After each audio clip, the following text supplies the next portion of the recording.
Okay, semua. Untuk video ni saya nak tunjukkan penyelesaian kepada revision test 2 yang kita buat baru-baru ni. Okay. Saya buat video ni sebab ramai pelajar buat kesalahan yang sama.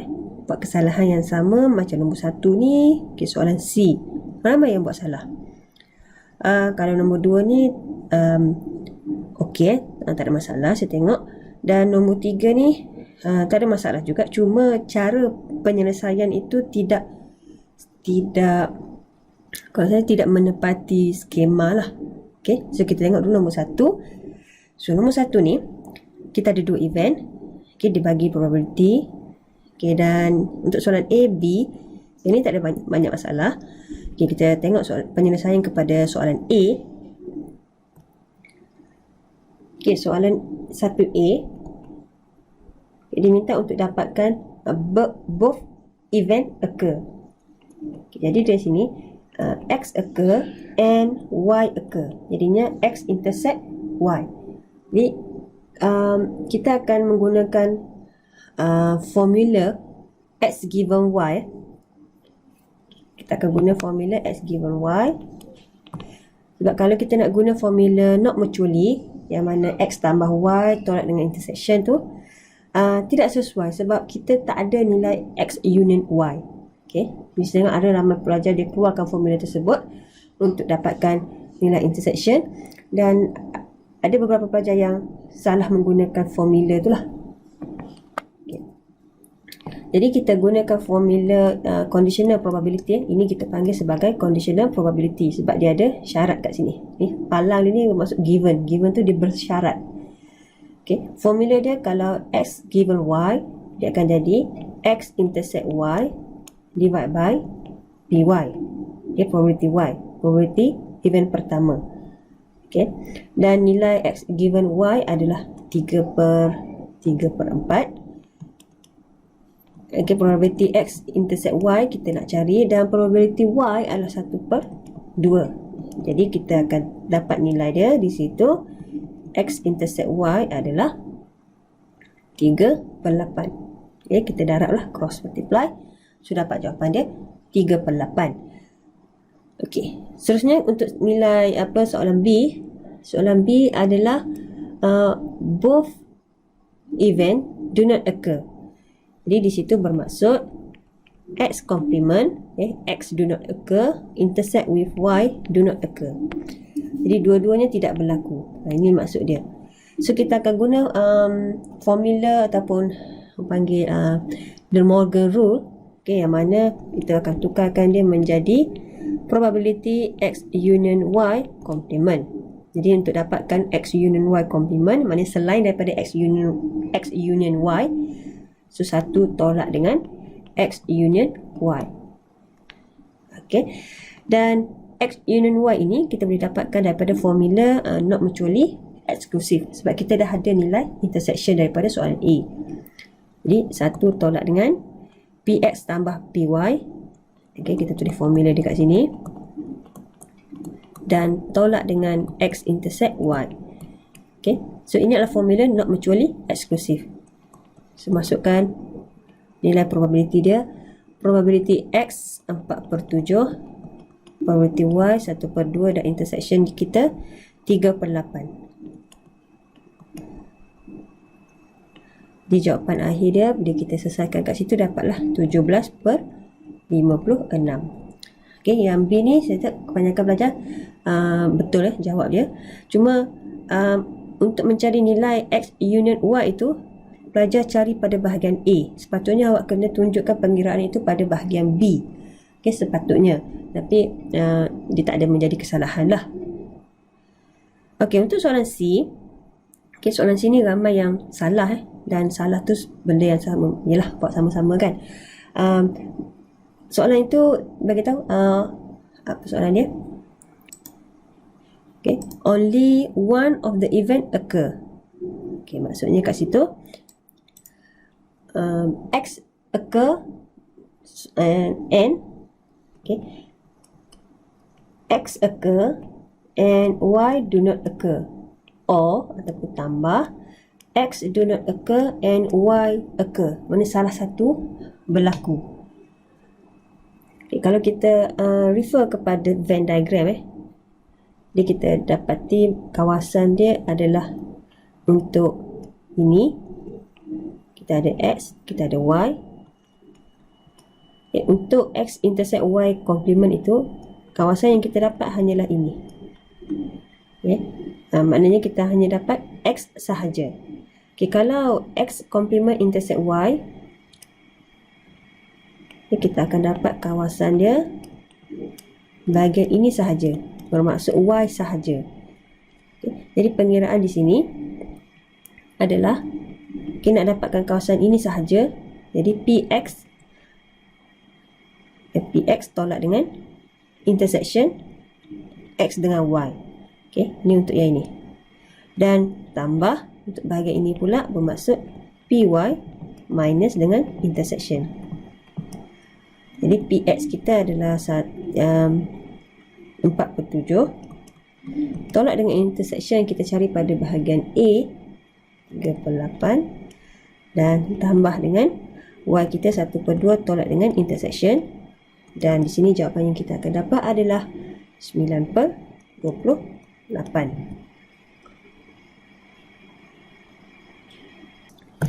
Okay, soalan C ni ramai yang pelajar buat salah dengan pelajar menganggap event X dan juga event Y itu adalah independent. Ramai yang buat darab. Okay, ramai yang buat darab. Okay, ni adalah yang salah. Okay, kenapa pelajar boleh terfikir seperti itu? Saya pun tak tahu. Bila kita ada intersection, tidak semestinya dia adalah independent. Ramai pelajar buat mencari X intersect Y complement, dicarinya PX darab dengan PY complement. Dia nak darab dua ni. Tak boleh sebab X dengan Y ni adalah not independent. Ini salah salah. Tak boleh buat macam ni. Kalau dibuat macam ni, maksudnya kita dah tahu X dengan Y itu adalah independent. Okay, independent. Ingat balik independent. Okay, independent. Maksudnya apabila kita nak cari A intersect B, bermaksud PA darab dengan PB. Okay, itu independent. Dan kat sini kena hati-hatilah, tidak semestinya intersection tu dia kena darab A dengan B. Macam ni awak nampak intersection, lepas tu nak darab X dengan Y complement. Tidak. Kita kena tentukan dia adalah independent ataupun tidak. Okay, macam mana nak tentukan dia independent? So kalau kita tengok kepada nilai yang diberi kita boleh buktikan daripada nilai X given Y. Okay. So kalau statement X given Y ini sama dengan PY, okay, PY itu adalah event pertama, Y ni event pertama, X itu event kedua. So kalau X given Y itu sama dengan PY, sama dengan event pertama, bermaksud dia adalah independent. Okay. So kalau kita boleh tunjukkan statement ini betul, benar, so X and Y independent. So kalau dia independent, bolehlah kita menggunakan cara darab di atas ini. Tapi sebenarnya X dengan Y ini dia not independent. Okay. So kita tunjukkan, okay, ni adalah statement dia kalau benar.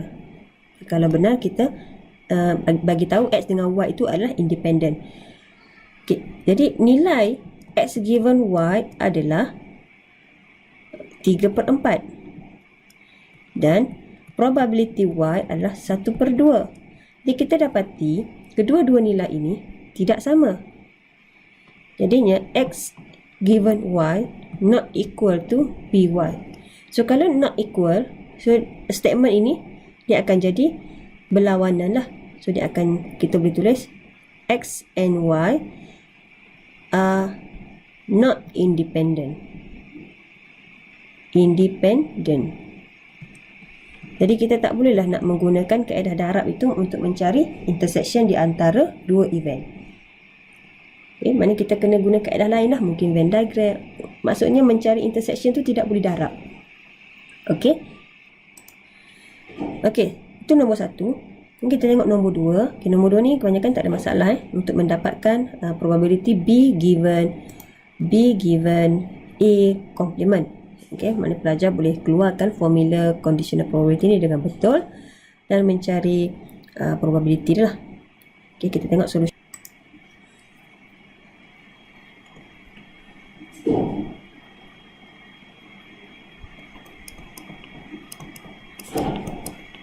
Okay, apabila kita ada ataupun nak mencari probability given ni, conditional probability, kita kena tulis formula dia. Di sini formula dia B intersect dengan A complement divide by probability A complement. Jadi B intersect A complement ni bermaksud B sahaja. Okay, B sahaja, jadinya probability B minus dengan intersection A dengan B lah. Dan bahagi dengan 1 minus BA. Okay.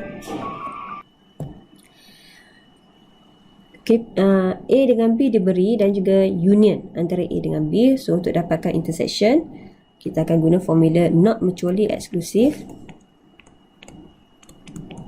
Okay, kita akan guna formula ini. So dapatkan A intersect B di situlah. Jadi A intersect B, okay, sama dengan A tambah B. Okay, 1/7 tambah dengan 1/5 tolak dengan union. Union yang diberi 1/3. Jadi tolak 1/3. So intersection nilai dia 1/105. Okay, kita boleh gantikan dalam formula conditional itu. PB adalah 1/5 tolak dengan 1/105 bahagi dengan 1 tolak probability A 1/7. Jadi jawapannya adalah 2/9. Okey. Untuk soalan nombor 3. Okey, soalan nombor 3 ni pelajar jawab dengan betul. Cuma untuk B cuma cara mencari probability 1.2 sampai 3 tu tidak perlu mencari kumulatif. Okey. Mungkin awak tengok markah ni 7 markah, jadi awak dapatkan kumulatif ni kan. Sebenarnya markah ni yang asal memang 7, tapi saya tukar soalan dia, jadi dia sebenarnya tak sampai 7 pun markah dia. Kenapa kita tidak menggunakan kumulatif untuk jawab soalan B? Sebab soalannya dia tak minta pun untuk mencari kumulatif distribution function. Okay, maksudnya di sini dia nak minta kita menggunakan konsep integration untuk mencari probability. Okay, sebenarnya nombor 3 ni sangat ringkas lah. Okay, untuk soalan A, kita nak show nilai K dia 4/7. Okay, ini tak ada masalah semua orang betul. 0 sampai 1, function dia K tambah dengan interval 1 sampai 4.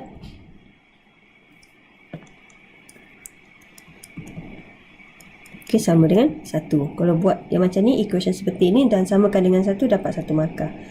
Okay, kita akan integrate. So dapat KX. Di sini dapat negatif K X negatif 1.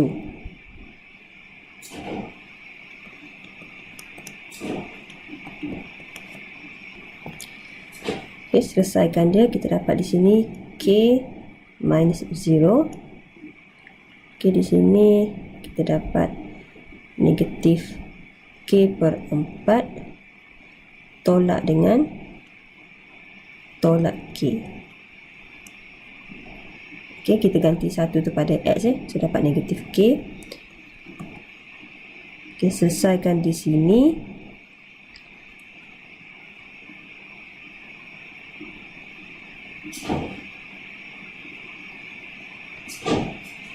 Negatif 1/4 tambah 1 3K/4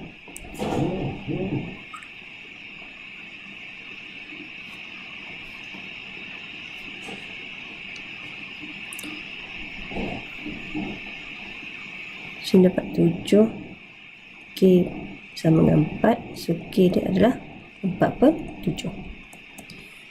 Okay, sure. Dan soalan B, okay, soalan B kita tak perlu nak cari kumulatif jadinya kita hanya integrate daripada 1.2 sehingga 3. Okey, jadi function yang terlibat dengan range ini adalah function yang kedua tu k over x square. K over x square. Jadi kita gantikan k itu dengan 4/7. Jadi kita dapat 4/7 x square dx. Okay, kita integrate 4/7 letak kat luar. So kita akan dapat negative 1 over x. Kita integrate lah. Okay. Jadi gantikan nilai dia negatif 1/3 tolak dengan negatif 1/1.2. Okay, dengan kiraan ini kita dapat jawapan dia adalah 2/7. Okay, macam tu sahaja. Jadi tak perlu kita nak cari kumulatif, dapatkan kumulatif distribution function sebab dia membazir masa lah. Okay, dan tak ada markah pun kita buat yang tu. Okay, jadi hanya macam ni sahaja. Jadi markah 7 ni terlebih lah. Okay, selesai penyelesaian untuk ujian 2 kita ni. Jadi tengok balik penyelesaian awak ya.